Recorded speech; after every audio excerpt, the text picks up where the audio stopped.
What's up, all you beautiful and amazing people out there? I'm El Bandito.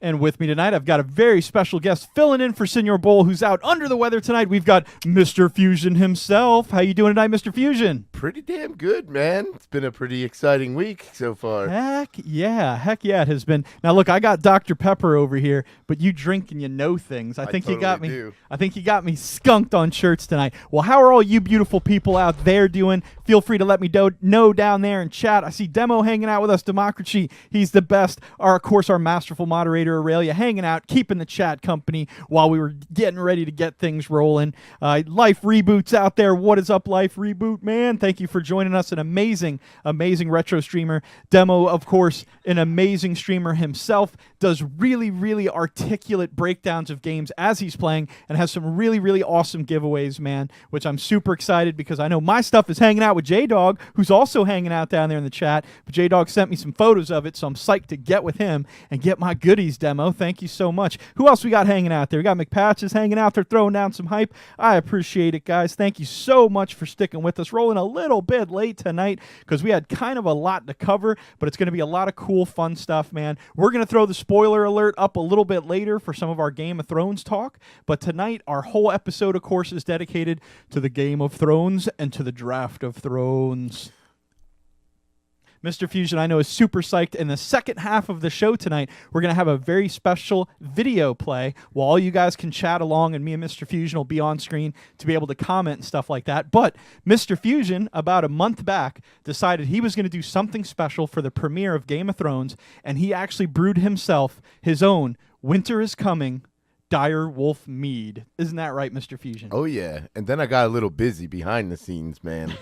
I brewed me 2 more batches. All right, dude. Well, I know you brought something for us tonight. Did you bring the actual Direwolf meat, or is it something different? I brought something different. Okay. The only reason I did that is because of the bottles that I'm using. These don't seal the best, so these need to be consumed first. Okay. Because they don't have the best seals on them. So what I did is I brought... You can show the crowd. You can pull it out here. That's fine. I brought in... It's in a different bottle. You bottled it in a different bottle there. I've got... What we have here is the Queen of Thorns. Oh, the Queen of High Thorns. Garden Gold. Oh, High Garden Gold. Look at you throwing down all the Game of Thrones references, dude. I absolutely love it. All right, let's keep it on ice because we are going to drink it a little bit later. But we definitely have a video that we're going to play, like I said, on the second half of the show tonight, where me and Mr. Fusion, he basically teaches me how to brew it, and we do the whole thing on film. It's a super ton of fun. It's a hilarious edit of this video as the brewmaster kind of has the chucklehead walk through the motions of trying to get this put together. I think we're really going to have a lot of fun with that. Look at that Senor Ball hanging out in the chat. I know he's out there feeling a little bit sick, but we appreciate you stopping by. I think he had a little bit too much of the Queen of Thorns last night. Maybe. We're going to throw some Twitch love out there. Let's get you some stronger than steel love. Where do I have that at? There's some regular love. There's some steel love for you, Senor Bull. Help harden you right up there, dude. All right, thank you for all you beautiful Legionnaires hanging out with us tonight, man. If you're in the background lurking, feel free to lurk and enjoy the program. If you want to give us a shout-out and say hello, feel free. Our wonderful moderator, Aurelia, we'll take care of you guys, make you feel welcome, and let us know when you got some really cool comments that are flashing by and we just may miss them. Aurelia, feel free to shout-out Life Reboot and Demo and yourself with that exclamation point mod command. You know I love you guys. You're all fantastic, and I appreciate you being here before the show even started. Same as McPatches, too, please, if you don't mind. So thank you. Look at that. 10 seconds into the show, I'm putting you to work. I'm so sorry, but thank you. You're the absolute best. Of course, Aurelia does some fantastic charity streaming over there. Please get over and throw her channel a follow so that when she is streaming, you can check out her amazing stream, which is super fun. She's an amazingly talented streamer who is very charismatic and very knowledgeable about games that she's playing, and she's great at sharing that knowledge with you in just a fun and creative way as she's playing through the game. So it's definitely worth getting over there and checking out, especially when everything she does here on Twitch, she does for charity, you know? So her whole stream is set up just to take donations that go directly to charities. Right now she has Player versus Hunger, right? Which of course is helping feed the over 20% of food insecure children throughout the United States, in addition to helping out the over 5 million seniors over the age of 60 who aren't sure where their next meal is coming from. So it's a fantastic cause. Just over the weekend, she hit her monthly goal of providing 100 meals for people, but we want to kick it up a notch. We want to do it even better. So this Saturday, April 20th, Senior Bowl is going to be in the house. We're going to be playing our March Madness winning game, Halo 5. Right? So that's Saturday, a special stream for the Power Hour. We never really stream on Saturday, but it's Saturday. Come by 4 p.m. We'll be right here rocking all the way up until 8 when Aurelia starts her stream. Then we're going to pass the rock over to her. That day, we're going to try our best to double that goal. So we have 200 meals going out there for food insecure children and food insecure seniors here in the United States, man. So it's a great cause. There's plenty of food out there. We just need to help get it to them. And that's what this charity is all about. And we're inviting you guys to come out and participate that day here at the Power Hour of Love, because if you guys drop a subscription that day, if you guys donate any bits to us that day, anything you guys give us is going to go 100% to that charity. We're just going to cash it right in that same day and send it right over to the charity. Otherwise, our donation panel here on our dashboard does link to that charity throughout the entire month. So please feel free to click on that at any time. Donate directly to Player versus Hunger and to Aurelia's campaign. So without any further ado, what do you think about doing some draft stuff? Do you guys out there want to talk about Game of Thrones? I do. I do. I've been waiting all MF and day for it. All right. Well, let's cut some quick little imagery here, and let's get into talking about the draft. What do you think?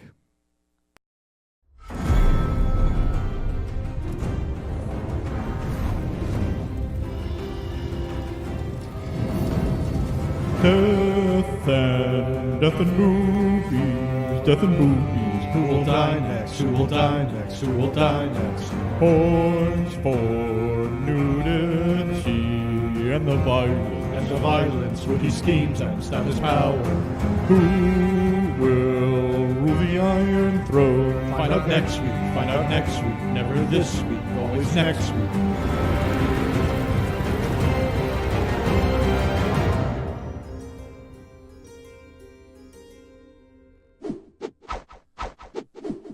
All right, so let's kick off some Draft of Thrones, some Game of Thrones talk right here. Let's pull down a slide. We're just going to run through a lot of fun stuff that happened throughout the night, and we're going to tell you guys about who won points in different categories throughout the night, because Game of Thrones kicked off last night. It was super fun.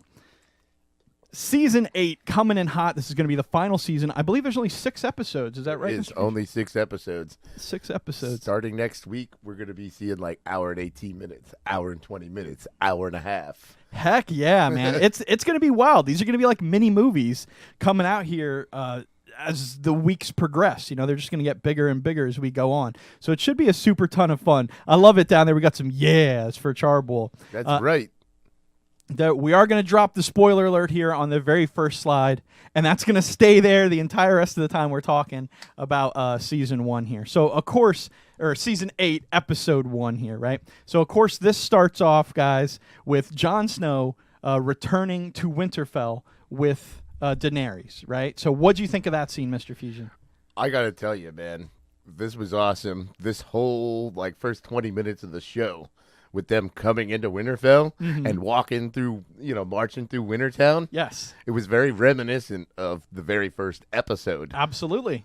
With Arya moving out of the way this time so the little kid could sneak up and check some stuff out. Yes, absolutely. That was exactly what I was driving at, was how this opening scene almost exactly mirrors what happened in the very first episode of the very first season with Robert Baratheon and Cersei showing up in this same sort of parade style approach to Winterfell, and Jon Snow and Daenerys are kind of copying it. And just like you pointed out, there's an amazing scene right at the beginning where in the original episode, Arya's climbing up a little perch so that she could see better. But now she's older. She's the, assassin grown killer and stuff now. And she's watching as some other little kid runs up and climbs up a tree so he can get a better look at the king and queen coming in to Winterfell. So really great mirror imagery they did, and really great callbacks to the first episode. Super ton of fun on that one. Well, I got to tell you, though, Daenerys and Jon Snow Yeah. were a lot easier on the eyes than Robert and Cersei. Right, dude, I don't know if I'd say that. Like Mr. Fusion, all right, humor me. Watch, take your hat off for a minute. Right on. Yeah, like you're totally pulling off that Robert Baratheon, so I don't know if you want to talk too much shit about the guy. That's cool, man.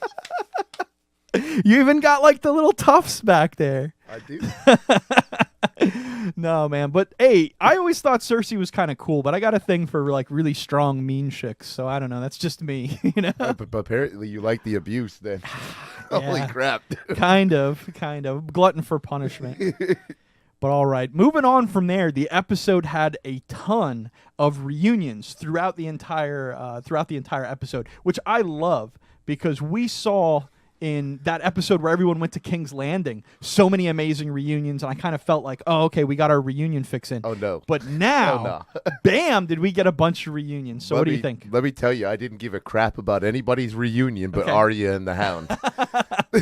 No doubt. No, I totally cared about all the reunions. It Yes, was awesome. yes. I was so happy to see Arya meet back up with Jon Snow again. Yes. They threw a couple of quips back and forth at each other, and then like we saw something that we haven't seen in like 5 seasons. Arya smiling. Yes.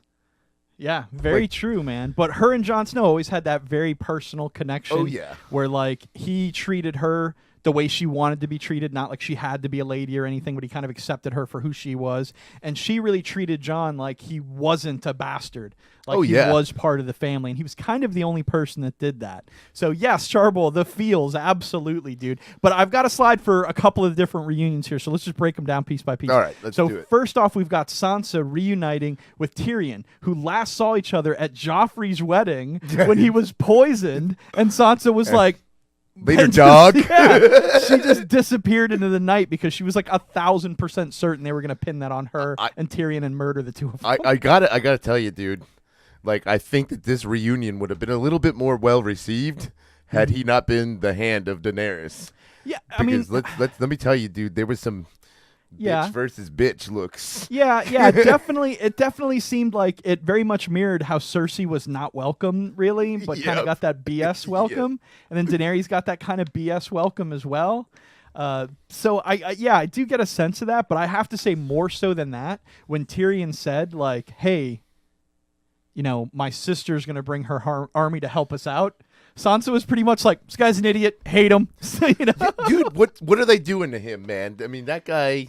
He's supposed to be the smartest character. Yeah. I mean, they dumbed him down, and then they last season they dumbed Littlefinger down. Now, as much as I hate Littlefinger, it's like I don't think he got dumbed down. I think he finally just got played. Like, you know, like he lost track of what was going on and lost his head over it. You know, but it was, I mean, he was playing such a hard game that one little slip up was going to get him caught, and that's pretty much exactly what happened. But Tyrion, yeah, he seems to just be losing his edge. And I think that's like the longer he stays away from King's Landing, the less he's had to have been on his toes. Yeah. And I think that's kind of softened him a little bit. But Well, yeah, I now think that he doesn't have Cersei trying to kill him all the time. yeah, but I think Sansa just really gave him a wake-up call where she was like, dude, Wake up, motherfucker. yeah, like, I used to think you were the smartest person I know, and then she just walked away. So what do you guys think? Do you think Tyrion's getting soft on us here? Do you think he's got some other thoughts going on? Do you think he needs Cersei to come up here to be able to actually finish her off, or does he really believe he's safe? What do you guys think? Let us know in the chat. All right, next up, like you said, the Hound and Arya getting back together. I mean, when people used to do all of the fan art for them, that was like Batman and Robin, but it was the Hound and Arya and like stuff like that. I loved it, man. I really expected these two to hang out together for a long time and kind of become like a father-daughter sort of pseudo thing, you know, in this really weird way, because the Hound's kind of a piece of shit. He's not a super guy. Let's be real here. On the real, yeah. Arya's done some pretty shitty things too. Well, at this point, yes, yes. she's but fucked. then she was pretty kosher. You know, like she was pretty cool then. Because remember that was like right after she escaped King's Landing. It was like season 2, you know, season 3 kind of stuff. But definitely once she got off with the faceless men, it's like, whoa, yeah. She went on a tangent. Yeah, she's like, there's the line, 40 feet back there. I ain't worried about it. This ain't Ned Stark. No. All right, so Charboil says he thinks Tyrion's going to survive the whole show. Could be. I'm dude. with Charboil on that, dude. Could be, but I do like how Cersei like hired Bronn to go and kill Jaime and Tyrion. Dude, Like- not just kill them. Here's the crossbow that Yep. Joffrey used to kill prostitutes, and also the same crossbow Yep. that Tyrion used to shoot his dad on the John. Yep, exactly, dude. That poetic justice to it. Oh. But then Bronn and Tyrion were such good friends. Jaime and Bronn were such good friends. I mean, he saved Jaime's life last season, knocking him out of the way of the dragon. Yeah, remember? because nobody's allowed to kill him except for him. You got to remember that. Now, I'm torn, dude. I'm really torn. Yeah. Is Bronn gonna go through with it, or is he not? Yeah. What do you guys think, it's man? it's a tough sell. Because it's a tough sell. He's very much a chaotic, neutral character, and very much we don't know. He could do something honorable, Mm-hmm. and most likely he will. I'm hoping that he does. Yeah, but he also likes money. But he does. He likes his gold. Likes money. But he got a thing full of gold. What's the Yeah. one friggin' thing that he's been asking for this whole time? That was not. It's not in that cart. It's not in those chests of gold. That there's. He wants his damn castle and his lordship, Yeah. and he ain't got it. Yep. He had it for like a minute, and then they took it from him again. Yep. Like, I don't know. That wasn't in those chests. Yeah. So he may go tell Cersei to go F herself and take the gold anyways. Yeah, I guess that's the one thing about Bronn we all have to consider, right? Is that Bronn will always go to the highest bidder. So, like, he's smart enough to go to Tyrion and be like, hey, that dragon lady seems like she's got some, dojis there. What can you guys offer me to not kill you? Well, maybe we won't have the dragons burn you to death. Yeah, that's true. You know? That's true. That's a good point. I mean, that's like what you're doing is you got a game of rock, paper, scissors, right? yeah. Except for Daenerys has a nuke. Yeah, no doubt. But, there are other nukes in play. There are other WMDs out there, like the freaking Night King out there with his spear that he just totally killed a dragon with last season. So Charboil says Bronn will kill Sansa. Oh, man, that'd be rough. I'd feel bad if Sansa gets iced at this point. Like, we've been on such a journey with that girl. No, I got to tell you, dude, like, I in my opinion, this is just my predictions. Okay, what do you got? We're losing 2 to 3 Starks this year. Okay. I think we're definitely losing Sansa and Bronn. Okay. Look around you. They don't have their dire wolves anymore. Yeah. And what happened to all the other owners in their dire wolves? Yeah. They gone. Okay. And I think we might possibly lose Jon Snow this year as well. Yeah, I mean, anyone's really up for grabs to get toasted by the end of the But I season. think Arya will make it, though. You think so? I think she's her going to kill wolf's still Cersei alive wearing out there. Jaime's face. Yeah, That's my prediction. Yeah, I think that's a good call because that sort of fits into the prophecy thing that they always had. But again, too, her wolf is still alive. Yes. So she is. there you go. I don't think she's going this year. I think we'll keep Arya. All right, getting back to the slides. So we got the Hound meeting up with Arya, right? And this, of course, was a cool moment where he's really like snarky to her and is like, "You left me to die," and she's like, "Yeah." And I robbed you. I robbed you too, bitch. So she was not afraid to step up to the plate with this dude. So that was pretty awesome. Then, of course, Jon Snow and Bram. Like kind of a weird angle, but I was just trying to showcase how one is from the first season when he said goodbye to him, and the other I saying see hi what to you him. did there. Yeah. So it was great seeing the two of them finally link. It was a back little up. weird. Yeah. I gotta say, like he hugged him. Mm-hmm. And then Bran had just had that weird stare that he's had for the last few seasons. Yeah, well, I mean, you want to talk Let's about cut to the chase. You want to talk about someone who's seen some stuff. He's Bran, seen all the stuff. Yeah, being able to see throughout time and space and everything. And Sansa's wedding night, and then he talks about that last season. Yeah. He's like seen too much. He's too woke where he can't really interact with people well anymore, right? He's no longer Bran. Like you said, the other reunion of Jon Snow and Arya was extremely touching because, like we said, they had such a relationship in just the first few episodes of the show together.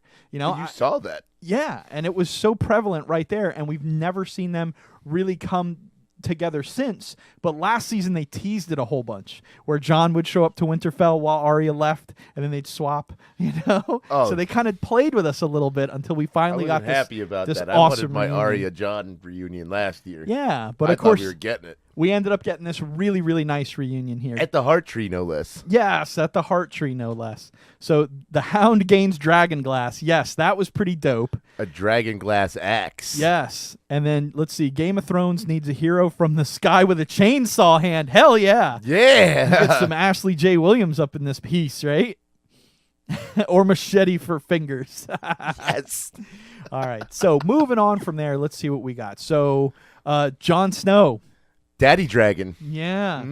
Yeah, getting to go out there and make nice with the dragons to the point where The one named after his dad. yeah, another weird little kind of fortune from the books comes true, and he actually rides a dragon. So pretty epic. Not to mention the weird scene that's kind of reminiscent to being stuck in the cave. Let's never leave this cave, Jon Snow. Yes. We got one of those after Yes. he rode the dragon. Yeah, no, very true. They liked their little waterfall there. They hung out by the waterfall, so that was certainly something. Certainly a scene right there. And I like the way a lot of the other characters kind of see what's going on, but they don't know that sort of underlying card of where they don't Jon know came about the from. boat sex. No? Yeah, well, Tyrion does. He does. Tyrion does because he was there and he saw that. I go gotta down, tell you, dude. so- I gotta let me interject this. Real Go ahead, quick. go for it. So like when they're having their little smooch after they land, Yeah. we got Charboil had mentioned last night. He's like, dude, look at Drogon, look at it, John. Yeah. He is. He's like, I've got my eye on you, dude. Like that's the reincarnated papa there, right? It's just like, bruh, what you doing? All right, so that was a pretty epic moment, but of course, we have to run into this. Dude, That was painful to watch, man. yeah, like dude's a total scumbag, but you have to give him props for having that big dick energy and just going in there and like basically talking himself into the queen's pants. You're like, Did you notice that, like, this guy, like, I drew this parallel last night. I'm like, he's like evil Jack Sparrow. okay. He's got that kind of swagger. He's a little weird sometimes. Yeah, he definitely seems like he First, I'm gonna sachets on occasion. Fuck the queen. Yeah. So a super weird guy, but he showed up with the that army from across the sea. What do they call that? The day? Golden Company. Yes, the Golden Harry Company. Strickland. Mercenaries that they purchased over there. They're made up of, interesting factoid here. Go ahead. The Golden Company they were founded by Blackfires, Okay. Targaryen bastards. There you go, dude. So 20,000 of them, I think he said he brought, Yep, but no elephants. but no elephants. No elephants. I got to tell you, dude, I'm pretty sure that like they poked so much fun about the elephants because after they got done doing the nasty, yeah. she's like, I really wanted those elephants. And I'm like, HBO must have been like, no, we don't have the budget for elephants. So like Dad and Dave are like, you know what, we're going to Yeah. Like, oh man, we're just gonna stick it to HBO for not getting us the actual elephants we wanted. I can imagine elephants are probably hard to wrangle on set, but Game of Thrones pulled off some miracles before. So I think if they really wanted it, they could have had it. But that's neither here nor there. The important thing is how well this scene played out, right? And how the very last thing that the guy said when that scene came to a close, when he's like, "I'm gonna put a prince in you," is like kind of rubbing her belly thing, and you already won. You could tell she was like, "I'm over this guy instantly. Like I hate him." Oh no, You know? dude! Do you maybe think that might be part of the plan because she is pregnant with Jamie's baby? Right now? Yeah. See, I thought she couldn't have any more kids, and that was the whole thing. Was she had her 3 kids and that's it? That's the funny thing about prophecies. That doesn't mean she can't get pregnant with one and then have a miscarriage. No, I gotcha. But I think what she's gonna do is pin this and be like, "Oh yeah, Euron put this baby in me. That's not Jamie's baby." That's a possibility. I kind of felt like that look on her face in the last moment, though, where she was kind of repulsed by what the guy said. Because you Just thought that noticed was she kinda had gross. the thing of wine in her hand, but we never once saw her take a sip from the wine. That's true. Thanks for no points on that one, Cersei. Because, like we said in the Draft of Thrones, you get points for all sorts of things, like eating food and drink. So somebody got scammed out of 10 points who had Cersei, which I believe was Hero Cersei. I think Sherry actually had Cersei, didn't she? I think so. She's like always my go-to first pick, but of course I was drafting last during the draft, so I missed out on it. Ew. She was one of the ones that I wanted to pick too. Oh yeah, man, she's freaking fantastic. Well, she's always up to something. She might be killing a dragon this year, for all I know. Dude, you remember? I want that 50 points. You remember that season where she blew up that great septum thing or whatever? Oh, got like dude. 1 billion points in like one episode. Killed like 500 people or something. The Mad Queen. Yeah, dude. So Burn them all. She's always a good one to have, but I'm pretty sure I got the Night King. I think I drafted the Night King. I drafted Nymeria, so I better get my wolf pack this year. That's Hashtag free Ghost. Where the heck was Ghost? I don't know, dude. It was the MIA. They promised they didn't give us not one scene with Ghost last year, and they promised as they gave us all these things, but you left Ghost out. Dude, he's hanging out with the elephants. Apparently. That's what he's watching doing the out submarine races. All right. But either way, he was being really creepy with, I think Yvonne is Theon's sister, right? Is that her name? Yvonne? Yara. Yara, that's it. I'm so bad with these names. They all seem so similar to me. Sam Tarley coming in hot, talking to Daenerys. Really, like, this conversation started so good. Then it went south, man. I got to tell you, dude, holy crap. Like, and when they met, I was like, oh, this is so heartwarming. Like, she's going to thank him. And I'd totally forgotten that she'd, like, torched this guy's dad and brother. Basically, I mean, nobody dude. cares about his dad, but, like, Dickon. Hey, look at that. Charboil called it, dude. Ghosted. That's why he was gone. Did, dude. What the heck, man? Look at this Valentina TV coming in hot down there. I'm not sure if Aurelia's still hanging around. If she is, can you throw a shout out for Valentina TV? I was hanging out with her last night, watching her stream. Whoop, whoop. And she was just doing a test stream and got so many viewers in there that she decided to hang with everybody and chat with them, and actually did some fun singing that I threw up on our Twitter page, which was really awesome. Thank you for coming by, Valentina. I'm not sure if you're a Game of Thrones fan, but we're talking all Game of Thrones tonight, so it's pretty fun. There is some spoiler warnings, though, so if you haven't seen it and want to stay caught up, just keep that in mind. Aurelia, thank you so much. You're the absolute best. Dumbo flopped, so there's no elephants. Gotcha.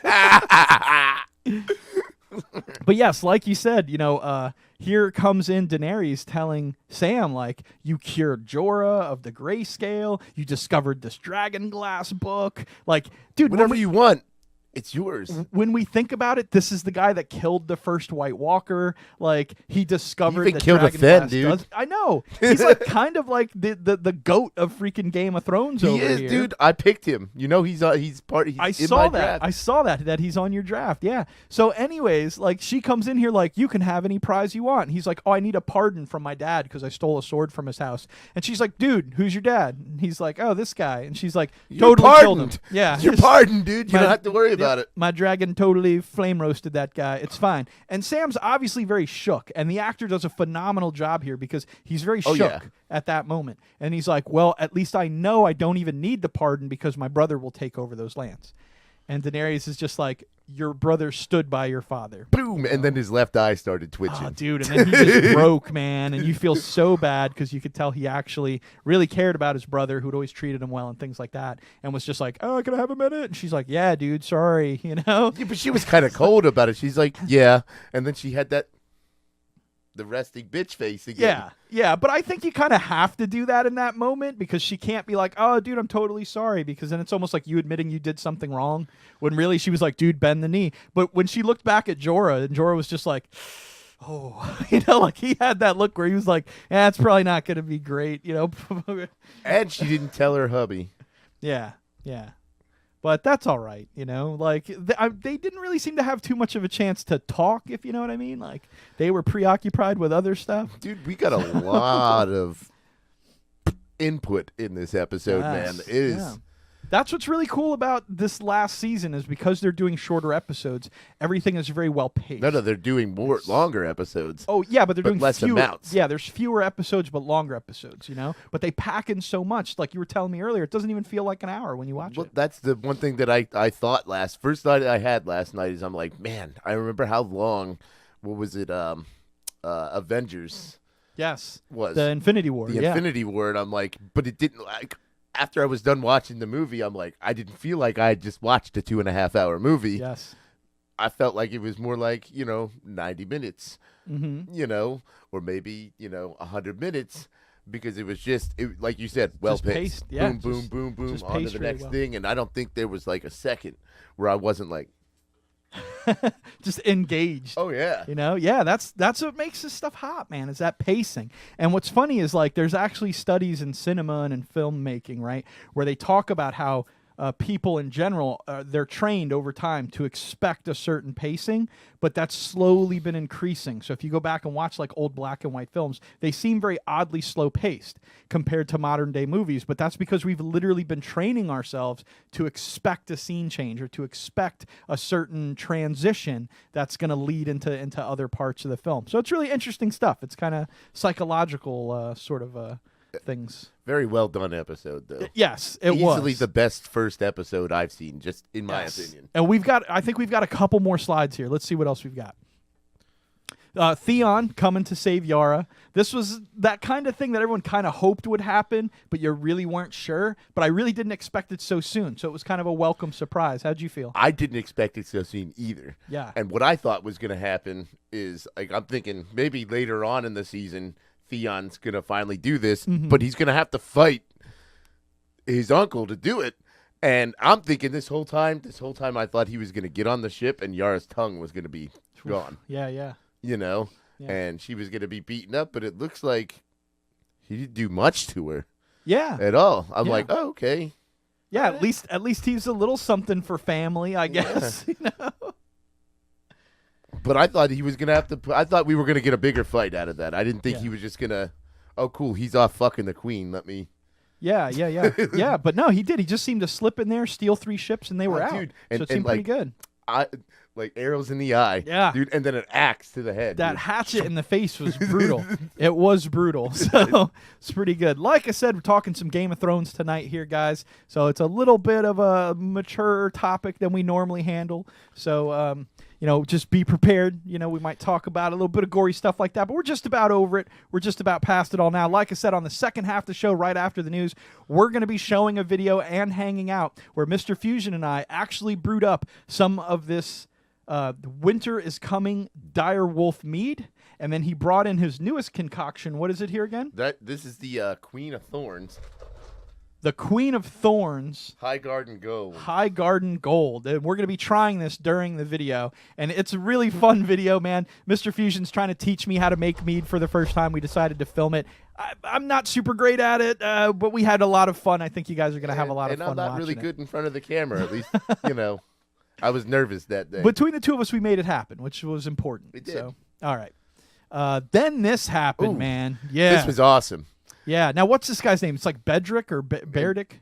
Ned. Barrick? His name is Ned. Oh, is that Ned? Yeah, No, that is- Barrick's the guy with the eye patch, right? Oh, I thought you were talking about the kid. No, yeah, the kid's Ned. Yes, right? Barrick Yeah. Dondarrion and Tormund. Okay. And Tormund. and Dolores Ed. And they're like, oh my Yeah. God, his eyes are blue. He's like, my eyes eyes have are always been fucking been blue.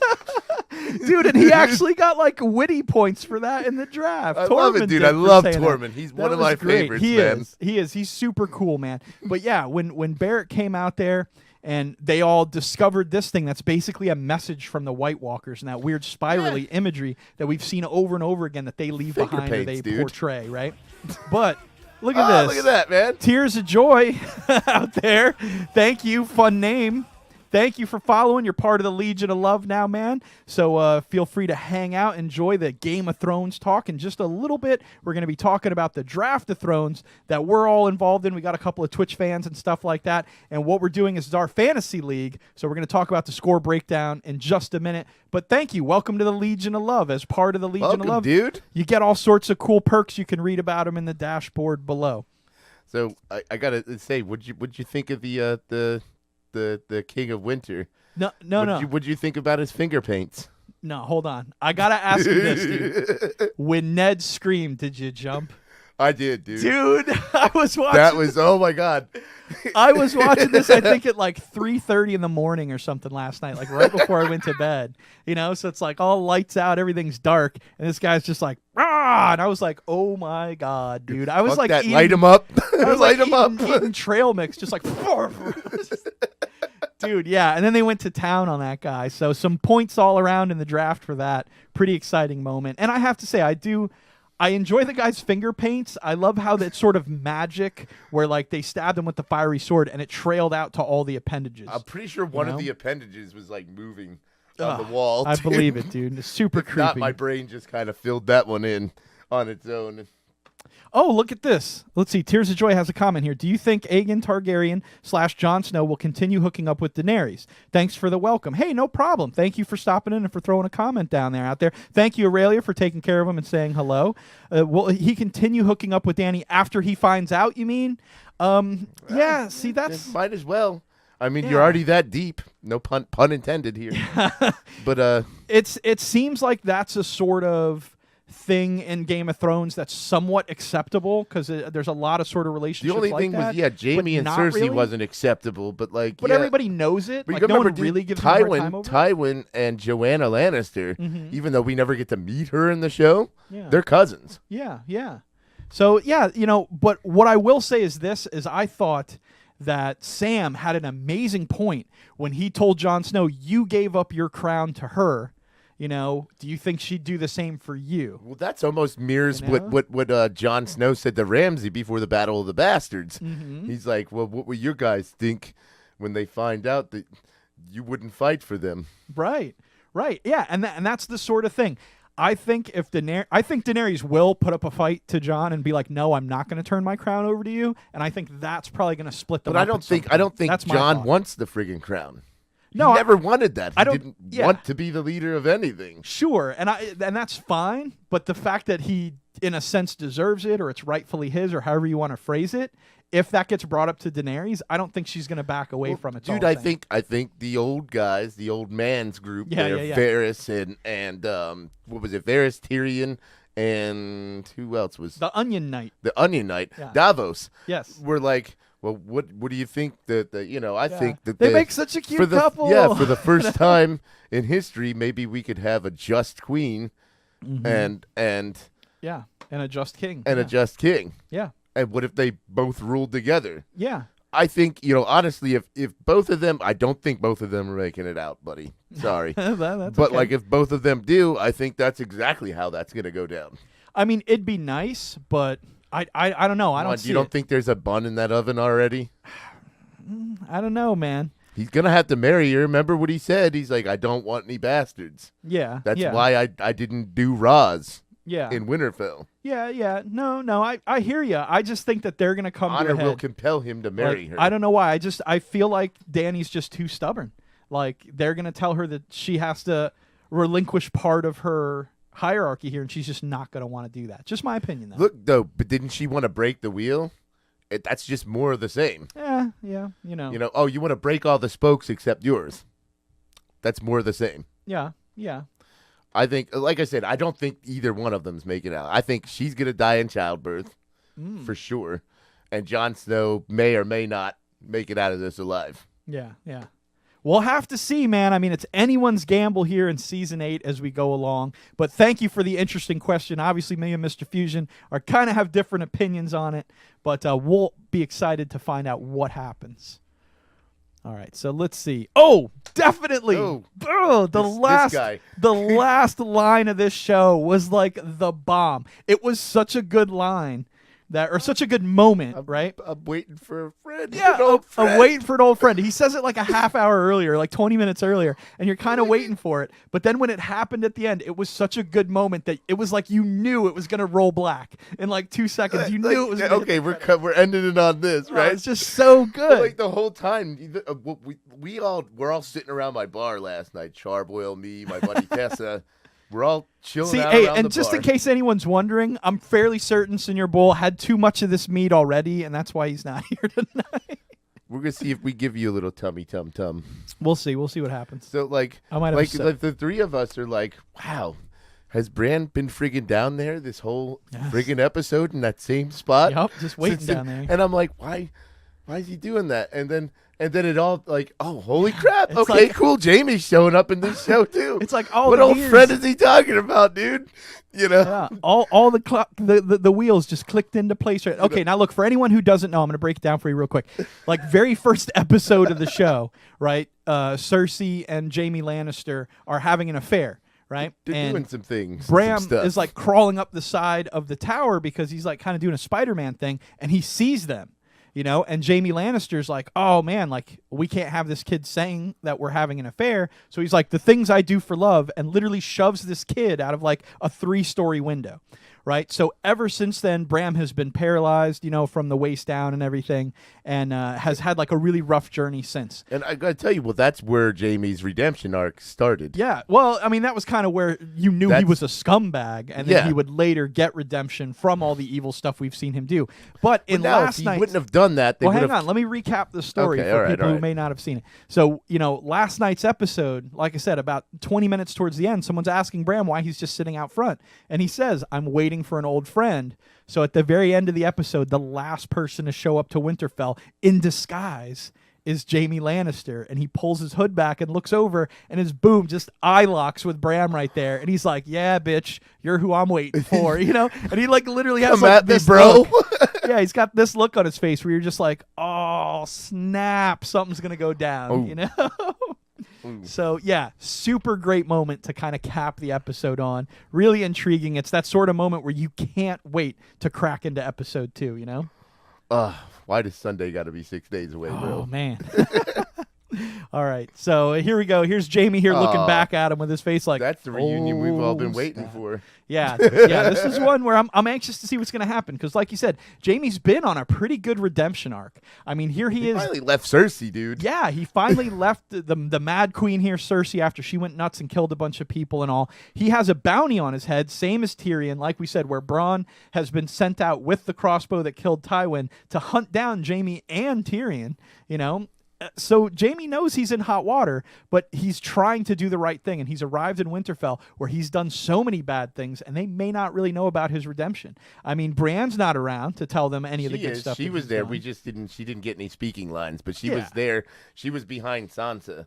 Okay, well, you know what I mean. She wasn't there, but yes. You better bet she will be, though. That's her baby, man. We'll have to see. She's gonna die in her arms, man.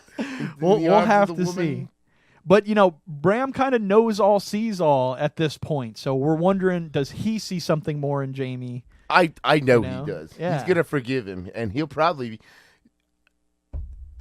let Stop it be known. Hitting the table. You Sorry. keep doing that. I'm a drama. I know.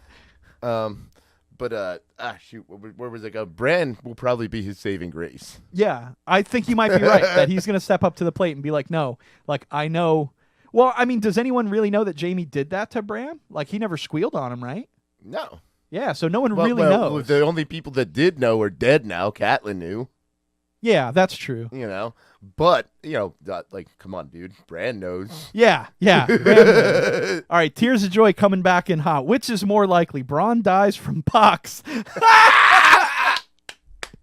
Or he's the last one standing at the end of Game of Thrones, man. I think it's more likely that he's the last one standing, honestly. But I do that scene. But he doesn't get his castle. That scene was amazing, though. When he's like, "Which one has pox?" And that guy's like, "Come on, we have stuff to do." And he's like, "Nope, it's kind of important." Lazarus coming in. What is up, sir? Thank you so much for hanging out down there, talking some Game of Thrones tonight. We're just about to head in to the Draft of Thrones. Real quick, we're just going to throw out some numbers here and let you guys know how we're doing over on Fantaseer.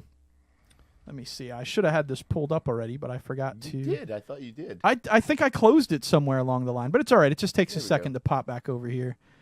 And we will find. I just want to let you guys know the standing. We saw the little banner earlier. Actually, you know what? I'll just play that bumper again, and we'll come back in a second. How's that sound? Because that was fun. You guys liked it, right? Liked it. It's cool. All right. Watch a little movie. We'll be back in 2 seconds.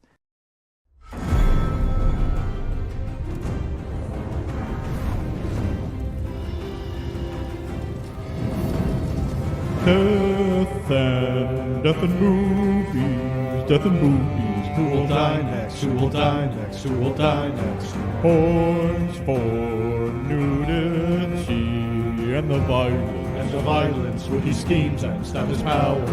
Who will rule the Iron Throne? Find out next week. Find out next week. Never this week. Always next week.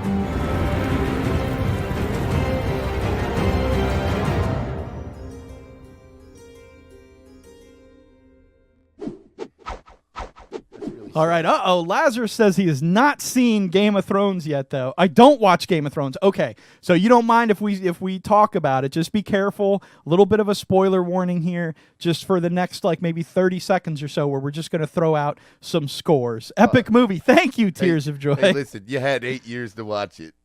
We're spoiling it. No, it's all good. Yeah, I don't mind. Okay. Well, we just, like I said, we just want to throw out some scores. What we do is we participate in a fantasy draft, right, that's hosted by Fantaseer. And a number of us fans here on Twitch and all got together last week and signed up for the draft. You saw the names of everyone during the little video right there. And we all earn points based on different statistics that happen throughout the night. This is hosted by Fantaseer, and it's covered by The Verge, which is where we found it. You know, The Verge is a pretty awesome news resource site out there. And basically, they do all the scoring for it based on people eating and drinking, having sex and nudity, having violence, having wits and schemes and snarky lines. And yeah, all sorts of stuff. So just to cover the top 3, in the lead right now is That's So Raven Jason H, right, who happened to draft Daenerys and Beric Dondarrion, right, whose name I always say wrong. I feel bad. That's why I was asking you earlier. Do you know that guy's name? No, I totally do. All right. But he also had Ned Umber. So Ned Umber, got a memorable death. Yeah, 25 points for a memorable death, right? Beric earns points in violence for being basically the guy who killed him, sort of, you know. And then he gets a status bump of 50, and Daenerys also gets a status bump of 20 points. So giving him a grand total of 125 this week. Right behind him, though, is the White Wolf, who had Jon Snow, Bronn, and Euron Greyjoy, right? So it's like, dang, those are some powerful, powerful picks right there. Bronn, of course, getting 15 for his sexual escapades, another 10 for eating. 6 times the boobies. Yeah, exactly.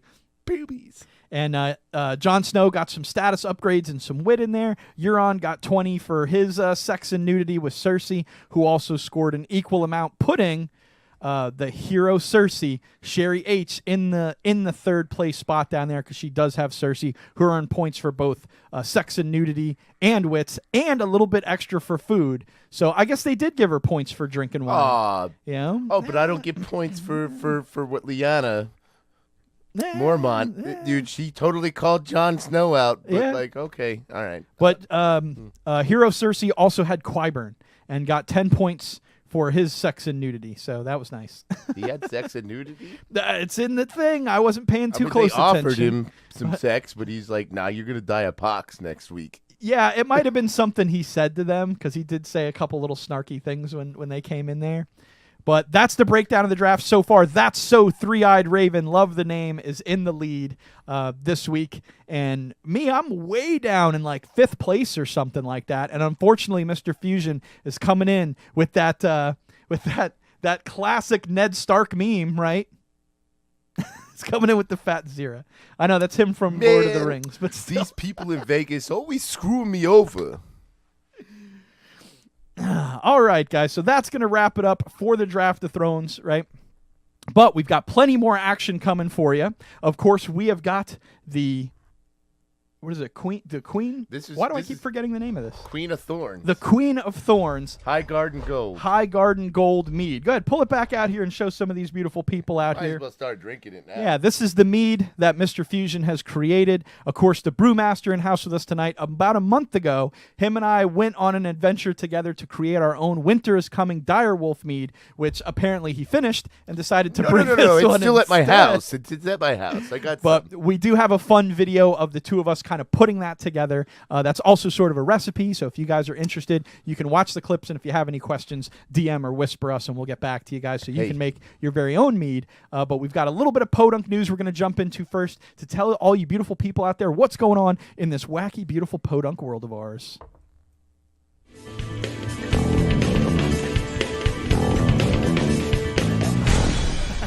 PoDunk News. Only person I care about is the Mountain, because I'm a Strongman fan. Hell yeah, dude. The Mountain for the win. I'm pretty sure I drafted the Mountain. What about Clegane Bowl, though? Dude, I'd love to see it happen. I'd love to see it happen, man. I think we still got a shot. We still got a shot. They teased us last year. Yeah. He's like, you know what's coming for you, bitch. They sure did. To see the mountain and the mound. The mountain and the hound together would be really cool. The mound. All right. So that's their Hollywood couple name. first off, guys, I just wanted to invite everyone to a very, very special event that we're having this upcoming Saturday, April 20th, right? It's 420, guys. Come on out. The Power Hour Love will be doing its first time ever Saturday stream. Right, it's going to start at 4 p.m. and run to 8 p.m. where we'll be playing the video game that won our March Madness tournament last month, Halo 5. That's right. It's going to be the first time I ever played. I'm pretty sure Senior Bull has played. We're going to be in studio. We're going to be drafting people in and out of the game based on a lot of fun things, but mostly based on sort of bits and donations because it will be a charity stream, right? We're doing this in association with Aurelia's channel. Aurelia's our fantastic moderator out there hanging out. She'll drop an exclamation point mod here in just a few seconds. Throw her some love. Yeah, we'll throw her some love out there, of course. She's a fantastic charity streamer that we've been so fortunate to have met here online.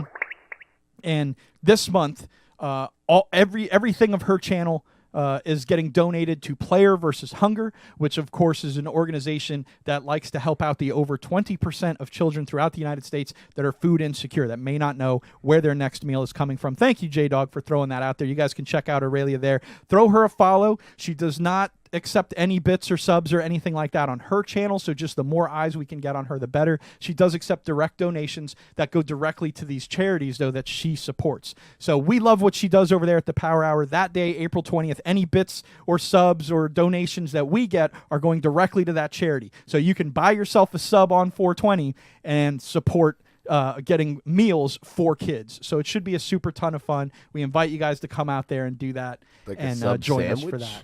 No, not like a sub sandwich.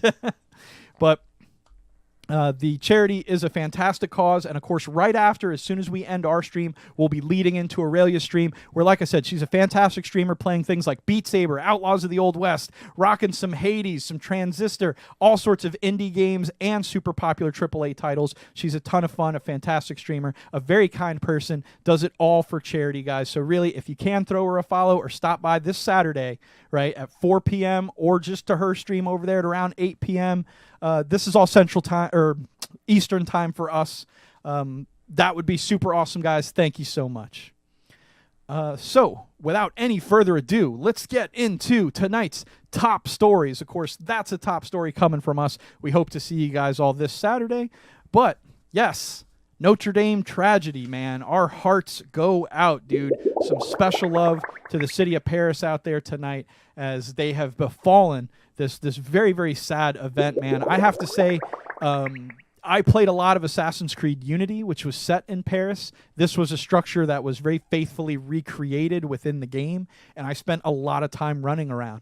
So to see it in person, but like this, is very heartbreaking. To know that it's very much one thing that I have wanted to see in real life, and part of it will have been destroyed. But luckily, hang on one second. What's the matter over there? What do you need to interrupt me for? Go ahead. I was reading some more current article. Okay. While you were setting up and getting things ready, and it seems like it's salvageable. Yeah. I thought the whole thing had burnt down. The fire is under control. They do say that the original spire that was from the 13th century has been destroyed along with the inter-wooden framework of the building. So the structure is still salvageable, but a lot of its history has been destroyed. It's a real tragedy. It's a real shame. And like I said, our hearts and minds go out to everyone out there in Paris and to all culture lovers around the world who, you know, just respect and have a lot of love for this masterpiece of an iconic building, you know? It's not, yeah. Yeah, it's sad. I actually shed a tear. I went out on a break at work today and like going through Facebook. Yeah. It's awful. It's very sad. It's awful. Tears of Joy says Charity is awesome. I think Charity was one of the gals that gave Pod his money back after his Love Quest in Season 3, Episode 3. This show is great. Thank you, Tears of Joy, for that. Throughout the entire month, though, our donation panel goes directly to Aurelia's campaign. So anytime you guys want to donate, it doesn't have to be during the charity event. You can click on that donation panel, and we'd appreciate it greatly if you could throw some money to this wonderful cause through Aurelia's campaigns. She has thus far provided 100 meals for people with food insecurity, both children and seniors over the age of 60. There's about 5 million of them who don't know where their next meal is coming from right here in the United States. So that's a sad statistic, and she does a hell of a lot to support all of these wonderful charities. So we do what we can to support her. And like I said, anytime you guys feel like you can even throw $1, $6 provides 3 meals. So even $2 is 1 meal, right? We're going to try to help her double that goal of 100 meals so we can pull in 200 meals by the end of that month of April. I think that'd be a fantastic goal. I hope y'all could join us or support. Awesome, man. We would appreciate it so much. Like we said, any bits or subs on 420 will go directly to the charity, so feel free to join us then. Thank you so much, Of course, Aurelia. Thank you for doing what you do.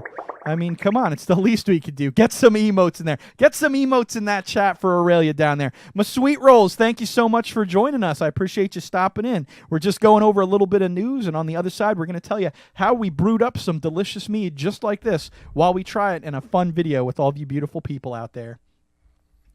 All right, so next up, needing a lifeline out here. Oof. So a popular video game streamer and cosplayer has been banned from streaming on Twitch after putting on blackface during her stream. So Karina Corruppups? Yeah. Crumpets? Yeah. Right? Crumpets. She's white, obviously. Here's a picture of her here. She's from, I believe, Lithuania, right? And she made a costume for the Apex Legends character Lifeline, right? Dyed her hair to match and ran into a little bit of trouble when she started applying thick brown makeup to match the skin tone, right? Followers of her and of the channel were quick to outrage, with many pointing out that it's perfectly acceptable to cosplay as a character of a different race, but not acceptable to use blackface to do so. Now, Mr. Fusion, I've heard a very similar argument given for, say, a white person trying to dress up like Black Panther. You don't need to put on blackface to do that. Like if someone who's black wants to dress up like Captain America, they don't paint their face white to do it. They just put on the costume. So I do see where this is kind of a weird area and something that can very easily drift over into something very offensive. I don't know how much leeway she gets being from another country. I don't know. What do you guys think in chat? Do you think this is an appropriate response to this? Do you think it's too far? What do you guys think? I found it an interesting story because I'm not in the position to judge this or make that decision. But maybe some of you people are and can let me know your thoughts on it. She may have been ignorant of... Yeah, that's my thought. Like here in America, no, we don't accept that. That's not, and that's been something in the cool. limelight and in the news before over cheerleaders and Halloween costumes and stuff like that. So, but maybe if she's from another country, do we give her a little bit of leeway? Either way, I mean, I don't know if this is a lifetime ban or not, but she is currently banned from Twitch. I guess she knows better now. Yeah, I mean, hopefully she won't do that now. That's absolutely true. So thank you guys for those emotes down there in the chat down there. I appreciate it so much. You guys are the best. Demo coming in hot with those snaps. Gotta love it. All right, next up, we got the Rise of the Skywalker trailer releasing this week. I know you got some thoughts on that, Mr. Fusion. Tell us all about it. I know. You and Charboil, you're all anti. I'm done with this. But come on, man. What do you guys think in the chat? Did you see this trailer? It looked Did pretty you like damn it? awesome, Did you think it was pretty cool? And, like, you're going to throw a Palpatine laugh in there? Come on. Dude, I sincerely was wondering if that was Mark Hamill as the Joker. I was like, what happened at the end here? Well, I mean, I'm thinking if it's one of two things. There are Sith ghosts. Right. Okay. Yeah. But there's also Sith holocrons. Mm-hmm. And you see that scene out on the beach. Yeah. It's Endor.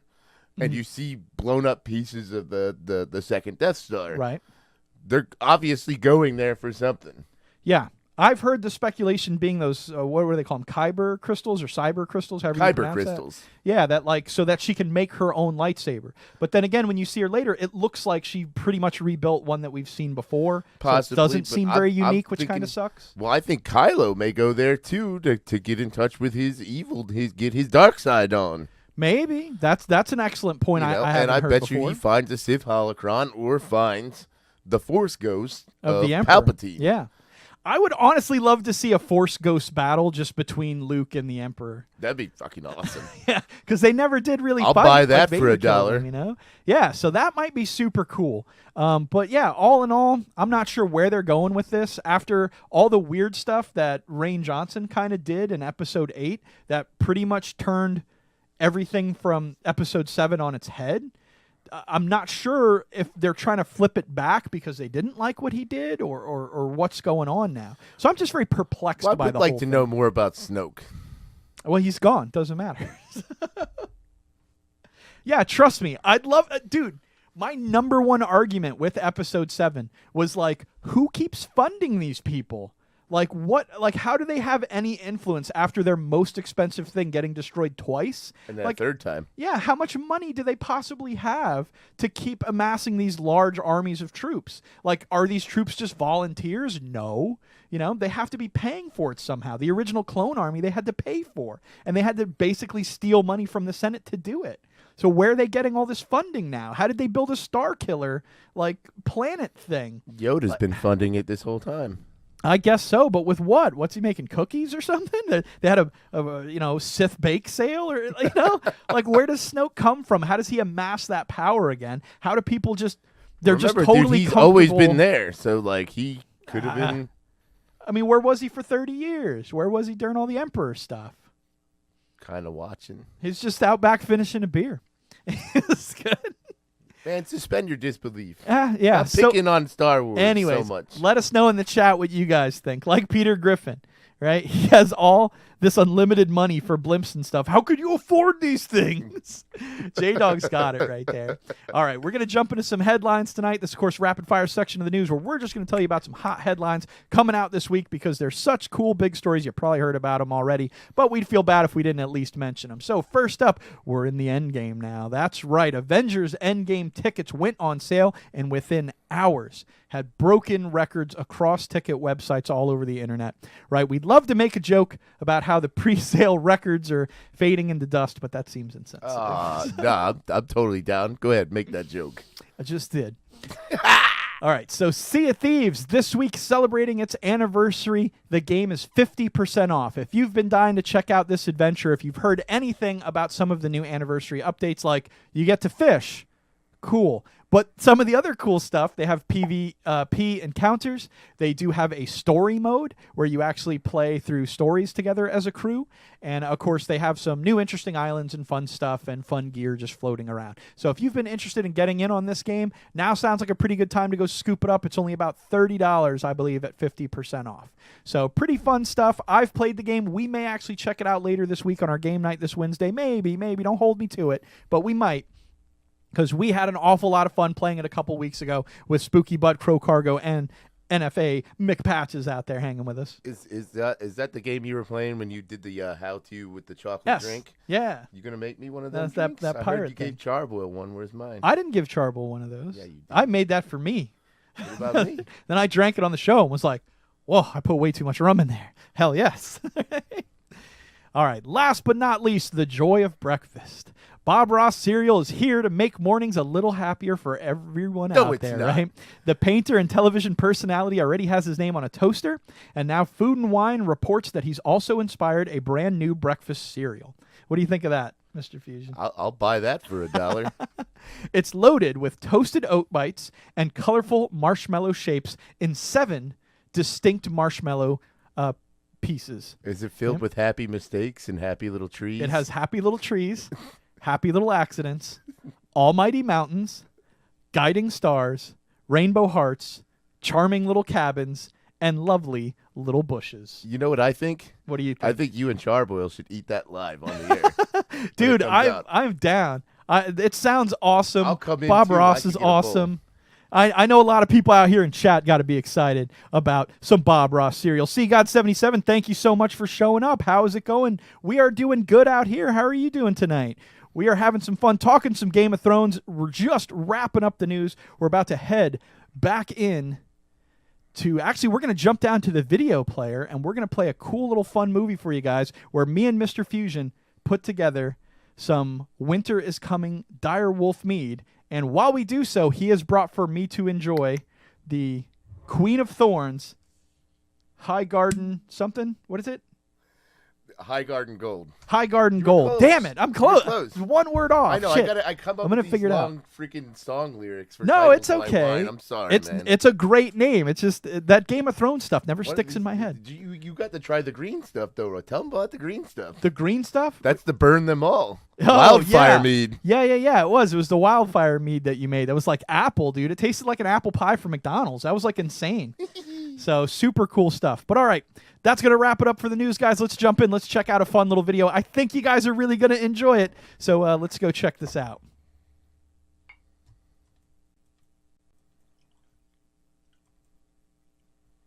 I think the microphone caught that thing pop. No, you're okay. No. Hang on, this being fussy here. Let's go. Let's go. There we go. We're down here. Look, we got all squished up down here. What happened? We're like kind of scrunchy. That's okay. Makes me look thinner. I like that. It makes me look thinner. I hear you. Never hurts to look kind of thinner. All right. Well, I mean, I'm a big fat bastard. Don't say that. You look handsome, you bastard. All right. So check this out, guys. Again, like we said, this is us making some Winter is Coming Dire Wolf Mead. Hey, thank you for that cheer there, Sea God. We appreciate it.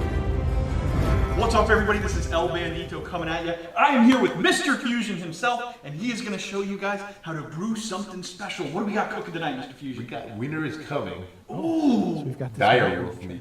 Dire Wolf Mead. That's right. You guys heard it right. In celebration of the return of Game of Thrones and the draft of thrones here at the Power Hour of Love, Mr. Fusion is going to teach you, teach me, stuff. teach all of us, all you beautiful people, how to create your very own Winter is Coming Dire Wolf Mead. that. Mr. All right, Fusion has a let's- sweet backyard. Let's, without any hesitation, jump into the action and take a look at some of these awesome ingredients going into tonight's Wicked Mead. All right, guys, so we're at the ingredient table now. Mr. Fusion's going to walk us through what goes in this Dire Wolf Mead. What do we got? First and foremost, Ooh, this is an orange zest. orange zest. Okay, this is from 3 different oranges, and I'm this just is eating it. the most flavorful part of. Which, wow, it's extremely bitter. Yeah, this is where all the citrus oils and everything. I like how my are. hair is just So some puffed people up like like that. my first batch, I put the whole orange in there and chopped it up. Okay. And barely got any of the flavor. Look at my face, Started I'm loving zesting that. it, That will definitely have some flavor. you know, It says you like- want that citrus It's a flavor. punch in the face of flavor. All right, what else we got? We got something that's going to clean my palate out here. We got some cinnamon sticks. Cinnamon Don't sticks? bite the Okay, I'm not going to cinnamon eat a sticks. cinnamon stick. We're not doing that. What's in here? What's in here? That is cranberries and dried apricots. Dried apricots and cranberries. Okay, I can eat a cranberry, right? Yeah. There we go. There you go. Super good. So we got some God, I love some cranberries. cranberries. We got some orange zest. This is kind of like orange rindy zest. Like normally you'll see people, they zest it with a little zester, turns it into shavings. Yeah. But here, because we're going to put it in the bottle, it's going to ferment, you kind of want these big, longer strips. Give you a little more surface area to pick up a lot more Oh, yeah. flavor. All right. So we got some cinnamon sticks. Okay. And What else we got? we've got 1 cup 1 cup. of packed. It's a compacted cup of Nice. brown sugar. That's usually how you see brown sugar is packed. Because Right. you put it in there, you smash the hell out of it, you get every bit you can in it. So the And- more brown sugar, the better. The 2 main ingredients, aside from water, Okay. that you're going to What need am I are thinking? I got to throw some love out there for Sea God. heating in the Throwing sink that, now. Okay, we got that some biddy in honey. there We for don't me. waste Thank any. you. All right. All right. But And most importantly is yeast. yeast. Okay. So Helps things grow and ferment. What about these spices? You have some spices here. I've got allspice. Allspice. So pretty much every spice. You take basil. No. No. It's No. allspice is a We separate. got allspice, and we're gonna put a couple of cloves in there. Not too many. Only Okay. want like 2 or Was 3. like garlic cloves or? These are cloves, Cloves. like what you would put on your ham at Thanksgiving or, Okay, or Christmas time. Sure. Yeah. you Gotcha. know. Hence the reason for the cranberries Okay. and the orange.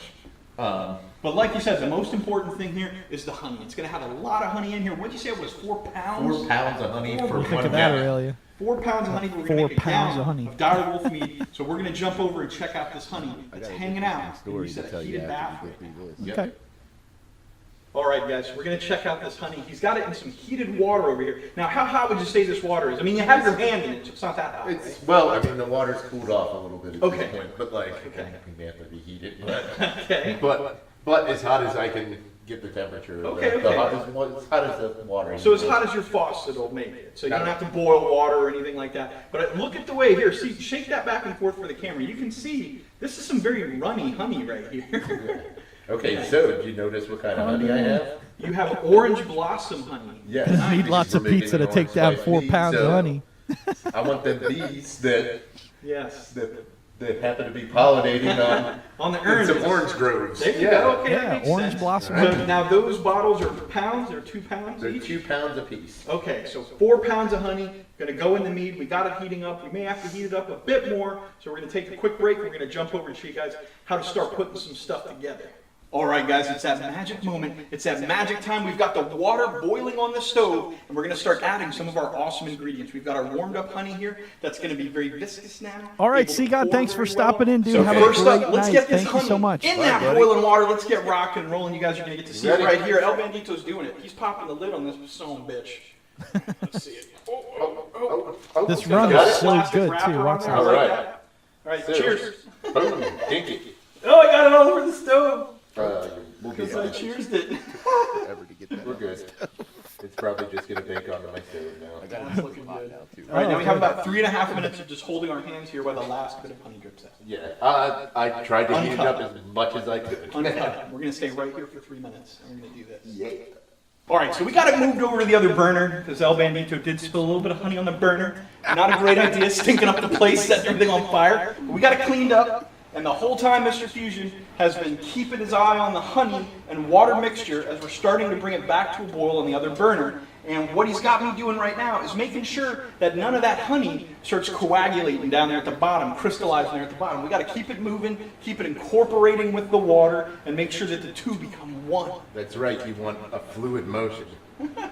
So we're fusing Yeah, the honey man. with the water. Fusing with Mr. Fusion, guys. That's what we're doing. All right, check this out. This is Leighton's Orange Blossom Honey. This is the good stuff here. This is what I was telling you. You get some good stuff like this down here in Florida, man. This is like Florida's own honey right here. Ain't that right, Mr. Fusion? That's right. You know what's up, girl. All right, guys, so in case you're wondering, when you know that everything is good and boiling and looking good, when it starts warping your silverware or your plasticware, then it's probably hot enough. Things are probably looking good. We can turn it down just a pinch. And That's what we're gonna do. let We're the gonna use boiling this action one. boil. We'll Throw detect that it. one, just throw He's that out one of out. there. He's out of there. He's gone. done. All right, so what we're I gonna like do. this one better. This is the best anyways. part. I know. Look, I like all this frothy stuff. Gotta keep an eye on that. Buddy. Ladies and Professional gentlemen, brew I got a master, you deeper guys. pot now that holds about 5 gallons. So Professional All right, brewer. Mr. Fusion's gonna get burner number 3 rocking over there. Got a little overflow thing. Both fuck Make one sure if you're gonna put a gallon of stuff in a pot, try to get one bigger than a gallon pot. Mr. Fusion decided to use a gallon pot. I don't know why. We don't want to know why. Let's just move on. I had a deeper pot, and it's no longer in commission. So You gotta manage your pot properly. Any good dealer will tell you that. Aurelia wants to know, Just, stovetop dealer, like a, Yeah. Insudable or something. important disclaimer there. Think messed up stuff. Why is there a frozen beach Well, we're gonna pail add some on top of the ingredients in fridge here. there? You know it's a I have- darn good I have a pot. daughter. It melted our spoon and That's why. overflowed on the freaking stove. So why don't we just dive right into putting some ingredients in there? that What do you belongs think, to my Mr. little Fusion? pea. That was Yeah. All right. So take that spoon. Look at how good my hair Don't looks put in it the in back. my. That does. You got it all nice. And don't put it in there because it'll melt the spoon. Like the All werewolf. right, we're gonna bring you in for this close-up action here. Here we go. Just gonna get just a little bit in here. Boom, boom. Mead. Ah, huzzah, Mead. There we go. And again, not too fast. We do Sláinte. want this brown sugar to kind of dissolve, mix with Strong. We the don't want it to honey. burn at the bottom of the pot. Yeah, we want the We honey talk and about the it here water in a to minute. kind of It's all pretty good. dissolve. Woody If you proof. put too much sugar in there, it could crystallize or start turning into a sort of syrup. You don't want that to happen. So we just go nice and slow, add a little bit at a time. So we're getting that brown sugar, mix it in there, and I wanted to take a second to remind you guys that you can use baker's yeast to make your own mead. We do recommend the Turbo Yeast 48 is what we're trying out today. It's a little bit different. Mr. Fusion says he's done it with the baker's yeast before, and it's fine, it comes out good, but it's not really a mead. It ends up having like more of a beer alcohol content. And with mead, you want to punch it up just a little bit. So again, we're trying tonight Turbo Yeast 48, guys. And we are looking to knock this sucker up a notch to 40 proof. Oh, dang, That's 40 proof. 20% alcohol. Yeah. Yeah. 40 proof is more than like the regular bottle of Captain It'll get you Morgan. drunk. That's the chemistry, folks. All right, guys. Next up, we're putting our fruit in there. Remember, we got the dried apricots. We got And the biology. Cranberry. Biology. Yep, goes in dehydrated there, too. cranberries. All right. And you got how many oranges? 3 oranges. The zest of 3 oranges. You can keep them in these big rindy pieces or these big peel pieces, but you got to get the rind off. See, there's no rind on these, no white part, right? So you got to make sure that's off. Very painstaking, too. How I did you used a potato peeler. Potato peeler to slowly peel 3 whole oranges. Get just that zest on the outside. It's going in right now, guys. Boom. Damn, we didn't spill anything. Hey. Oh, well, that's a good shot. So the Camera, cranberries, man. the oranges, I do what I can. and all the spices we're adding to this kind of reminds me of wintertime, like a meal at Thanksgiving or Christmas. And so that's why this is my winter is coming mead. All right, so we got everything boiled up on the stove. It takes about a half an hour that you want to let it sit on the stove, kind of simmer, let all the juices, all the flavors fusion up together. You'll get everything looking nice and brown. You'll notice that all your fruit is rehydrating. It's pumping back up and looking really good. So keep an eye on it, keep it stirring, keep it moving while it's on the stove. And then as soon as it's done, after about 25 minutes, a half an hour, you can pull it off, set it aside somewhere where you Look can at how let it's it like cool. filled to the brim. Right? It's going to come off the stove just over about 200 degrees finally or got so, a new one. depending on how high of a boil you had it. But it should be up there pretty good, pretty simmering pretty good. But we want to get it down now to under 100 degrees, right? So somewhere between 86 degrees and 100 degrees is right in the money spot for getting some yeast in there. So right now we're letting ours cool down. So what we're going to do is we're going to take the time to prep our bottle for the mead. Exactly. Is rather than use all the fruit that's in here, like this delicious mead broth now has soaked out all the richness and I flavor like from that. those You fruits. called it a broth. So leave them in there. We don't need them, right? We'll take the zest out of there, the orange kind of peel that we have. There's still oil in it. We'll get that in there. Yeah, zest still got some oil in it. But Mr. Fusion's going to put all new fresh fruit in there, right? So let's do that right now. How high of a bowl? That bowl to just overflow your pot. That's how. Yeah. So you want to put 5 of them? A charboil. What did you say? Go for 6. No, that's what J-Dog said. A charboil. Right there. What are we doing? Am I still eating shit? Jesus. It's good. That's half the fun of making a new recipe. But this time, You get to eat. you know, we're not going to count those. You're just going to go for a tight. You're like a hand. regular Guy Fieri. Look Something at how you close do your it. fist around. Pocket it in the side of your mouth. Just a little bit. So I that you just can probably still talk and not be showing probably a food in the tablespoon, back of your big mouth. tablespoon. You need to go Oh, look. direct an episode of Triple D, man. Watch You this. don't want to put that guy. He's trying to put this one in there. You only fell on my wanker. Yeah, that's okay. We don't need any wanker flavor in there. That's good. Awesome cinnamon sticks. No wanker Just going flavor. to do one. One Just is one. more than enough. Less is more. Packs a ton of flavor in a little bit. You don't want to overdo it. You want to have subtle flavors coming in through your mead, right? All right, so what goes next? Next is the spice. The The allspice. cinnamon. We got that cinnamon, the allspice, and everything nice. And we got cloves after that. So we're Okay. doing an orange spice mead. So Yeah. you So gotta add how the much? spices. How much allspice you put in? I'm gonna try it with just a teaspoon. Just a teaspoon. It's Okay. a compacted teaspoon. I feel like you just read that off the top right now. I did. All right, cool. This is a time-old recipe, Biz? tried and true. God. Mostly a tablespoon, I a had it little all bit out written here. down before That you was a guys came teaspoon. over. That was a Teaspoon. Like I tried to be Okay, so so that's one prepared. I'm teaspoon. like, Yes, sir. One, three-quarter-ish of a teaspoon. All right, then we got some cloves. It was packed though. So Yeah, it was packed. Yeah, it was a packed one. packed. We gotta be packed here. We got 3 cloves. 3 cloves, just 3. Oh, You can okay, smell thank these like crazy. This thing's like a foot and a half from my face. Can you guys smell it out there? Can you? No, it's so good. You really don't need 3. more than 3. So 3 little teeny tiny cloves. There's mine. 1, Boom. 2, And boom. 3. We'll get some of that allspice off the There you rim go, in yeah. there. There we go.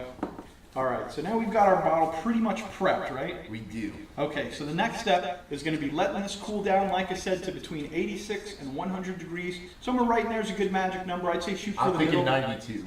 92-ish, right? And then from there, we have to siphon it into this bottle. All right, guys, so we have got the mead cooled down underneath that 100. Right now, it's about 94 degrees. We've got a couple of cubes of ice that we went ahead and we dropped inside the gallon jug that we've got, just to keep it in Sorry, I that didn't cool have it range for as it this. transfers over, and we should be good to go. So Mr. Fusion's going to give you some tips on how to get from this big pot on the stove into this little tiny jar. What do you got for me, Mr. Fusion? All right. Well, normally I would have a pump for this. I don't have one. It broke. Okay. So we're doing this the old-fashioned way, and I'm gonna suck until I've got some juice here, and then we're gonna let gravity do Awesome. the rest. So you guys heard it here. Suck until you get the juice, and then it goes in the jar. Show them how it's done. Show them how good you suck. He certainly does Probably suck. something, just some sanity standards here. He's got this little stopper. So That he's gonna sphincter stop says it. what? It's going in the jar. I hope I don't have to drink this later. I think I'm gonna. Yeah, you're gonna have to drink it. All right, so we're gonna get it filled up right about to where here it says 1 gallon. You gotta leave a little bit of space in there, because remember your yeast is gonna breathe. It's gonna do stuff. It's gonna build up gases and things. Holy shit. We've got some cool little instruments we're gonna show you guys that you need to kind of plug this up, but allow gas to escape, because you know it's gonna build a lot of pressure in here. Okay guys, so as you can see, we got it filled up right to that 1 gallon mark. Everything is looking good, filled up primo. And what are we up to next, Mr. Fusion? I just want to agitate and stir. Well, actually, not agitate, but stir everything up. Make sure everything gels Okay. well in here. Sounds good, sounds good. You gotta mix it up, make sure all your ingredients are happy. They're getting to know each other, man. Got a little fiesta in there, you know how it goes. What do we have to do now? Is all that going in there, the whole package? Not the whole package. Yeast. No, that's enough for. This is enough for almost 7 gallons. Okay. So when I did my measurements, it said 1.78 tablespoons for this 1 gallon. 1.78 tablespoons? Tablespoons. Tablespoons. So what we're gonna do is we're gonna ignore that. Lazarus, thank you so much for stopping in. Thanks, Pop bud. by anytime. We Exactly. appreciate you coming by, dude. Thank you. 1.78 is more like a guideline. Yeah, it's Who's the chef here? exactly Right? right. 7/8, of course, and 8 being a whole. So you figure, hey, let's go ahead and do the 2, because you know what takes your mead from being ordinary to extraordinary? It's that little extra. So corny. All right, do we got to funnel this? Yeah, we gotta funnel it. We'll do some funnel magic here. The rim of this is so sticky. I immediately regret putting my hands on it. Ready? Yeah, go for it. It's all that beautiful. Dose. Numero 2-0. All right, I think we got 7/8 because most of this got in my hand. So we're probably closer to 7/8 than that. I'm gonna watch. It's time for you to mix vigorously for the next few minutes. Oh, me? I get to mix it. Yep, you get. Shake, shake. And while you're doing that, I'm gonna prepare the airlock. We keep that there. This is our rubber stopper. All right, so you got a That's gonna go right there. All right, and if you can see here, I filled up to the little fill line, and then I've got this guy. This little duder sits there on top of it. Okay, and what that does is allow CO2 to come out, because I don't want my bottle to explode on poor Chavez. Do you? No, that'd be awful. It'd be an awful mess. So it allows the CO2 out, but does not allow oxygen in. Very cool. Okay. I should have set a timer or something. Are you guys at home watching? Are you counting down those 2 minutes? All right. We're gonna go ahead and call that 2 minutes, We're man. gonna call it 2. Close Wait enough. till 10 more seconds. How about that? You got like a little Nine. metronome action going there, Biz? 1. One. There There we we go. Skadoosh. All right. Stirred. 2 minutes. Boom. All right, so the rubber cap's going in. Rubber cap has a hole in the top for this little syringe-looking part of it here to insert. And then we wait. If you hang around for a few, these sea monkey's gonna come to life. Now, you don't push that in all the way? Okay, where are you Well, going? Come over here. Stay in here with the camera with us. He just Sorry. leaves. Like, I'm done. I'm finished now. Leave.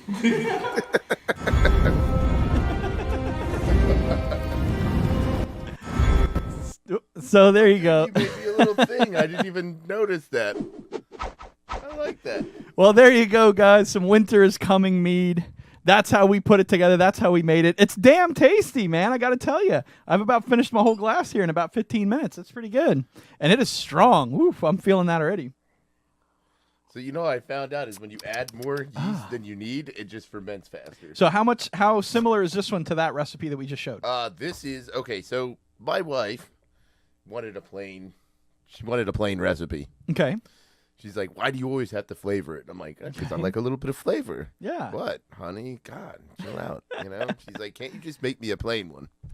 And I said, "All right, all right." Oh, Hey, what we got? Scurvy Nuts. Thank you so much for that follow. Welcome to the Legion of Love. Hell yeah. I hope you're having fun. Hope you caught some of that delicious recipe right there. If you need to hit up me or Mr. Fusion, feel free, and we'll give you any notes on that you may have missed. But thanks for hanging out and having some fun with us tonight. Throw you a little bit of Twitch love out there. Thanks for joining the Legion. Let's throw some Legion love. I haven't done that all night. Some Legion love for all you beautiful Legionnaires out there. I like that one. Thank you for hanging out with us. You get all sorts of fun perks and things like that being a follower. You can check them out in the dashboard below. We do some giveaways and stuff like that too that we like to include with our followers and stuff like that. So we appreciate it. Thank you for popping in. So she's like, what he's just complaining. What she wants me to make her a plain mead. I said she wants it drier. Yeah. And I'm like, but mead is supposed to be sweet. It's supposed to be a dessert wine. Right. This does seem dry to me. It almost seems like a wine. Oh, yeah, that's what I gave her what she wanted. She Okay. wanted. I said, you want dry and flavorless. Yeah. Nice video. Thank you, J-Dog. Yeah. We put a lot of work into putting that together. I really want to try that one with 4 pounds of honey in it, though. That sounds like This right one's up my got alley. 4 pounds of honey in it. Does it? Oh, Yeah. okay. All right. There's just no extra sugar. There's no. Gotcha. There's no brown The sugar. only in flavoring agent I put in this was 1 clove. Nice. Okay. 1 clove, 4 pounds of sugar, the rest water. Okay. And I'm like, all right, you want something dry and flavorless? We'll call it the Queen of Thorns. Well, it still very much tastes like a very good white wine. so it's it like bites what you, it tastes though. like. It though, gives you a know? bite, though, doesn't it? It does. It definitely has way more of a buzz than any wine I've ever drank. Oh yeah, wasn't it 40 proof? Heck 40 yeah. proof. 40 proof is the business. Pound it. But I'll tell you what, though, if you want to come over on Sunday for episode 2, Ooh, episode 2. I will treat you to some of what you and I made. Very I've got cool, 2 man. bottles left of it in the fridge. Hell so. yes. Hell yes. I'll have to take you up on that. Until next week, though, of course, we will be covering the Draft of Thrones each week throughout the... Oh, man. Boy, that 40 proof kicking it. With that my no point having ass. Yes. Shit. Each week, we'll take about 15 minutes out of every episode to go over the Draft of Thrones, let you guys know who's in the leaderboard, who's in the win, who's winning, who's kicking ass, who's getting points for all sorts of cool stuff. And if there are any amazing Game of Thrones highlights, we'll be sure to let you guys know within that 15-minute window. But, of course, we're going to be having all sorts of fun and awesome episodes coming up for you in the next few weeks. Next week is going to be April 22nd. And I think we already have a plan for what we're doing, but I don't remember what it is. Let me see if I can look real quick. Hold on. I got to ask, do you have any thoughts on the trailer? Did you watch the trailer? For what? Episode 2? No, I don't like watching trailers before episodes come out. I like going in fresh. All right, so I won't say anything. I won't Okay. spoil it for you, but Okay, but it looked good? all I got to say, man, is damn. It looked good. All right, very cool. Well, yeah, so next week, we're probably going to be talking about Endgame. It's coming up April 26th. We'll be releasing that Friday. So next week, we'll probably have an episode dedicated specifically to Avengers Endgame and everything that will entail. But I'd like to remind you guys, April 20th, this Saturday, 4 p.m., right here at the Power Hour Love, we'll be kicking off our March Madness charity event. We'll be playing Halo 5 for about 4 hours there. Don't leave me hanging. There you go.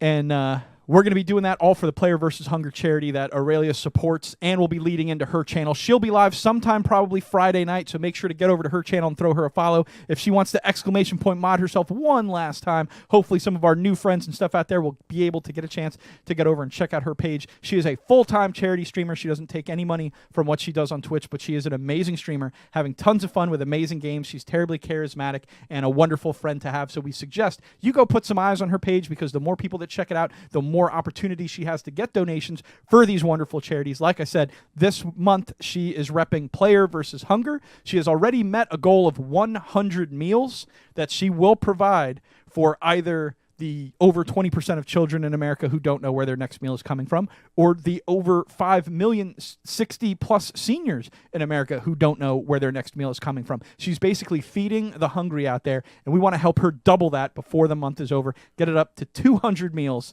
that the Power Hour Love and Aurelia will provide to people who are in need. So we invite you all to show up April 20th, throw us any bits, subs, donations you want that day, and they will go 100% to that charity. So if you have the time this Saturday, if you want to roll on by for just a few minutes, we'd super appreciate it. If you want to spread the word, throw down a follow, share the page, and keep an eye out on our Twitter, our Facebook, Instagram, stuff like that, and make sure to hit up Aurelia's page as well to keep in touch with all the latest and greatest charity action going around on the Twitchverse today.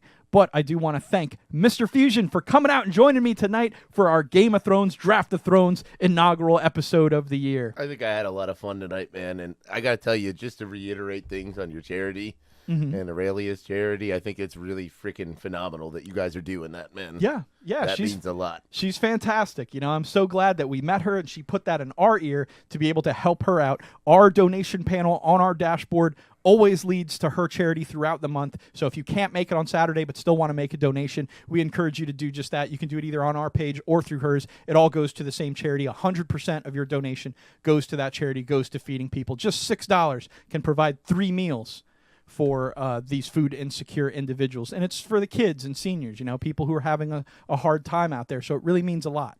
But yeah, thank you. They can't help themselves, man. Yeah, exactly. And there's plenty of food out here to go around. That is our responsibility to do. Yeah. So, but as far as the Game of Thrones go, we had a super fun night talking about all sorts of Game of Thrones stuff. Thank you for bringing out some of the Queen of Thorns, Highgarden Gold Mead. Almost. Damn it. Almost. Hey, I thought I'd get it on the last one. Hey, dude, we got to take our hats off to the Queen of Thorns. She went out in a blaze of glory last year. In a blaze of glory. And hey, she totally did. This one's for you, right there. She did. She was awesome. And what did she do? Yeah. She said, "Oh, on my way out, by the way, it wasn't Sansa and Tyrion.